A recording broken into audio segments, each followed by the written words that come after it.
Everybody, it's Mark Vogt with Vogtland Outdoors. I got a request from a new subscriber. Show over again. Let's do a repeat of the Vogtland string walking method and the two numbers that you need. The two numbers to shoot at any distance from 5 meters out, even to as far as 100, depending on the strength of the bow, the draw weight of the bow. But they wanted this done with a 25-pound bow. So I just put together this one. It belonged to one of my kids when they were growing up.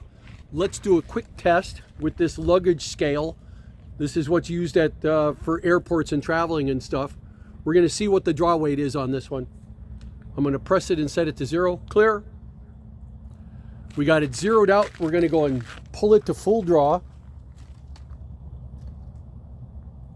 Hold it for a moment and then test it.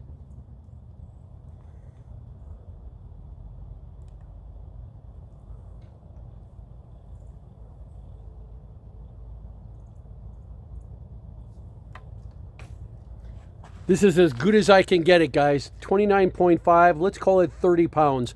25 pounds, 30 pounds, you're really awful close.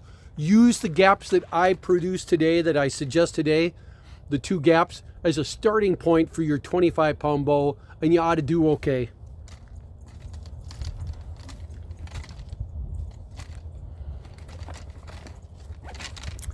The Vogtland string walking method attempts to do string walking. Walking a gap, creating a gap where your index finger anchors under your chin, and you change the gap between the nocking point of the arrow and the drawing point of your index finger. You change that gap, and in so doing, you change the elevation of the arrow. By changing the elevation of the arrow, you change the range of the arrow. The question then becomes, do you try to memorize a whole lot of little gaps in terms of the number of fingers or half fingers or quarter fingers? Do you try to memorize that for every single distance from 5 meters out to, say, 50 meters? No. You can actually do it. Clear? You can actually do that by memorizing only two numbers. We're going to memorize an initial gap for a particular distance, like 10 meters or 20 meters. Depends on the strength of the bow and where do you think you're going to be shooting the most. Are you going to be shooting around 20 meters, a little bit less, a little bit more? Or are you going to be shooting around 10 meters, a little bit less, a little bit more? That's going to decide which distance is going to be your initial gap. Is it going to be a 10-meter initial gap or a 20-meter initial gap? For this particular bow, 30 pounds, we're going to start at a 10-meter initial gap. We're trying to find what this gap is, that when you shoot at 10 meters, you end up dead center. That'll be a starting point. The second number we're looking for is going to be the 10-meter interval gap. What change from the initial gap, what change do you need to make in fingers or partial fingers in order to actually arrive at a 10-meter change in the distance, from 10 to 20, from 20 to 30, from 30 to 40, etc. That way, by memorizing only those two numbers, for any given distance from 5 out to 50 into 60, even to 70, it's just start with your initial gap and then you decrease that gap by a certain amount, by that interval gap, for every 10 meters. So that if I were shooting at, say, 30, I would start off with my 10-meter gap and then I would decrease it by a certain amount to get to 20, decrease it by a certain amount to get to 30, by that interval gap. So we're trying to find, clear, we're trying to find those two numbers. A good starting point with a 30-pound bow at a 10-meter bag is going to be 3 fingers. So let's start with that. 5-step shooting method. Step 1, you set your gap. Step 2, you draw back and anchor under your chin. Step 3, you look down the left edge of the bowstring. That becomes your rear peep sight. Step 4, you put the tip of your arrow right smack on the center of the target. That becomes your front sight. Step 5, you do a small motion release. So let's try that with a few arrows. I've got 1, 2, 3, 4, 5, 6 arrows.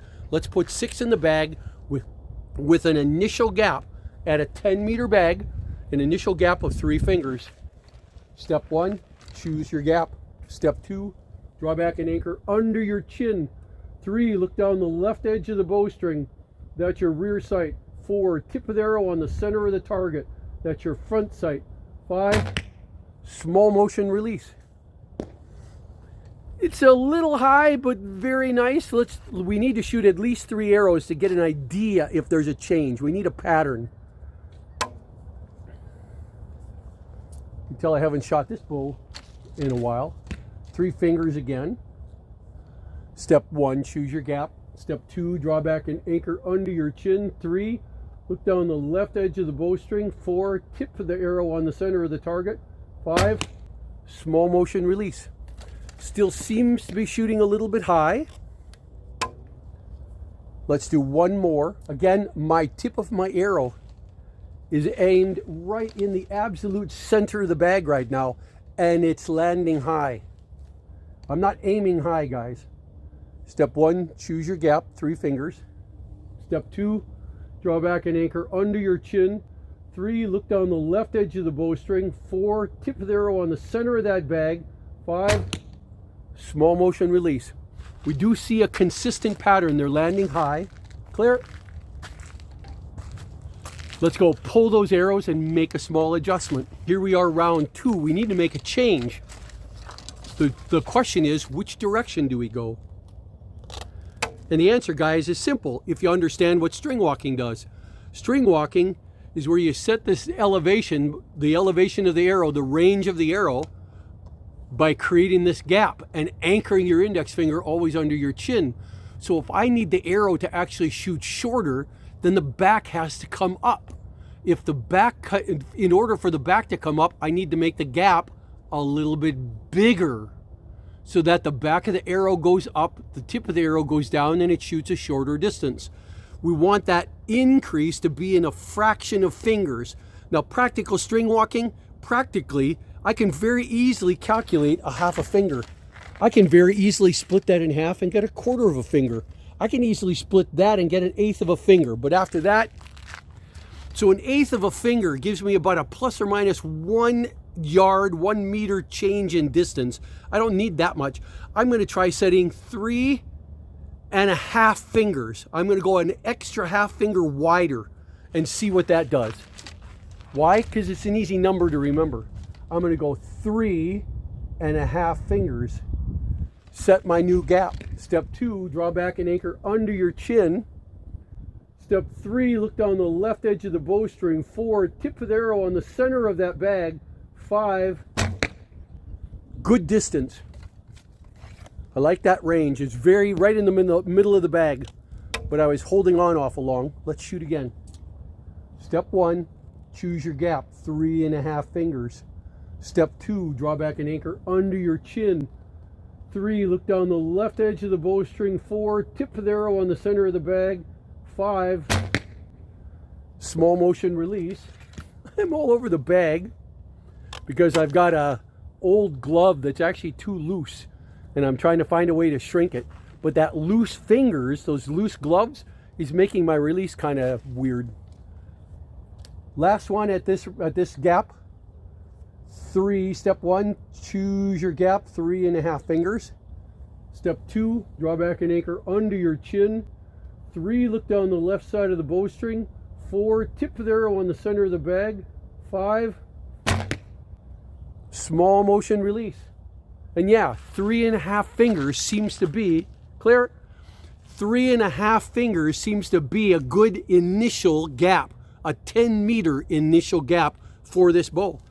So the next thing we need to do is move this bag out 10 yards and find out what the 10 meter interval gap is. Let's do that next. I'll go pull my arrows. Guys, it's getting cold out. Makes your fingers not work well. I got a second bag set out there at 20 meters. We're trying to find the 10 meter interval gap between a 10 meter gap and a 20 meter gap. We're going to start off under correcting.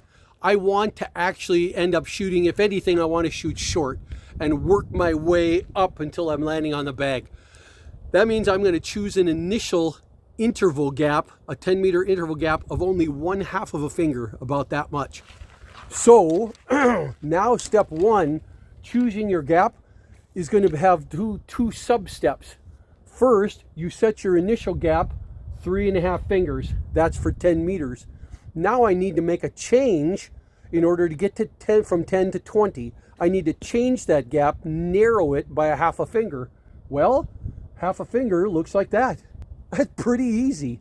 Let's see what that gives us. It ends up being 3 fingers from top to bottom, from up here to down here. We started off at 3.5. We went back up a half of a finger from 3.5 to 3. That's step 1. Step 2, draw back an anchor under our chin. 3, look down the left edge of the bowstring. 4, tip of the arrow on the center of the bag. 5, small motion release.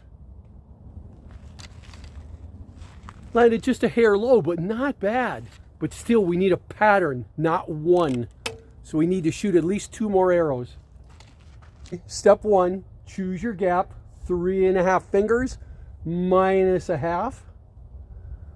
Step 2, draw back an anchor under your chin.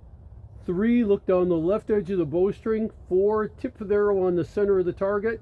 5. That's actually looking really good. I'm pulling just a little left, but I don't care. I'm looking about the distance here. Let's do this one last time. Step 1, choose your gap. First part of that, choose your initial gap. Second part, adjust for the change in distance from 10 to 20. That's a half a finger reduction. Step 2, draw back an anchor under your chin. 3, look down the left edge of the bowstring. 4, tip of the arrow on the center of the target. 5, small motion release. Clear. I think we actually have our 2 distances now. So what our subscriber was looking for were the 2 distances, the 2 magical numbers of Voigtland string walking, to be able to set a gap anywhere from, say, 5 meters all the way out to 50. Your 10 meter initial gap is 3.5 fingers. Your 10 meter interval gap is 1/2 of a finger, this distance. So that if I were to set a distance for 30 meters, it would be 3.5 minus a half minus a half. It would be a 2.5 finger gap. Do that again to go out to 40 meters. It's 3.5 minus a half minus a half minus a half again. It would be a 2 finger gap to get out to 40. Give that a try. Make sure your arrows are all consistent. Come back and tell me how you do. This is Mark Vogt with Voigtland Outdoors. Feel free to subscribe to my channel, and we'll see you out there. Go.